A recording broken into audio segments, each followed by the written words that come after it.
तर नमस्कार मित्रांनो, मिनी ब्लॉगमध्ये तुमचं सगळ्यांचं स्वागत आहे. तर आज मी चाललोय मुंबई. तर सावंतवाडी स्टेशनवर पावलं. नंतर मांडवी ट्रेन दिली. तर ट्रेनमध्ये चढलोय, बॅग बी ठेवले. तर अरे, तर म्हटलं ट्रेन किती सुटाना. तर हिना येऊ होती तुतारी एक. तर म्हणा ही क्रॉसिंग हरवली. मग बाहेरच्या बाय शायनिंग मारलं.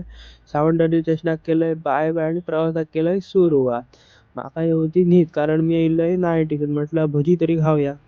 भजीवालीला भजी खाल्लं आणि त्याच्यानंतर निसर्गाचा आनंद घेत घेत प्रवासात केलाय सुरुवात. आणि मग समोर येऊन बसले काका. निजा काही मिळाला, खिडकीतून काय बघत होते त्यांचा त्यांका माहिती. मग निदान दिलं, उठलं मस्तपैकी आणि बिर्याणी खाल्लं. आणि मग बिर्याणी खाऊन परत निघलं. आणि मग संध्याकाळ जातो तिने परत भजी मागवले, भजी आणि चाय. मग बघतो तुम्ही पनवेलला पोचतो दिले, बिल्डिंग चालू झाले दिसा. नंतर ठाणे स्टेशनला उतरलं आणि दिदी वाट बघी होता. मग दिदी घेतले आणि गेले घरात. देव बरे करो.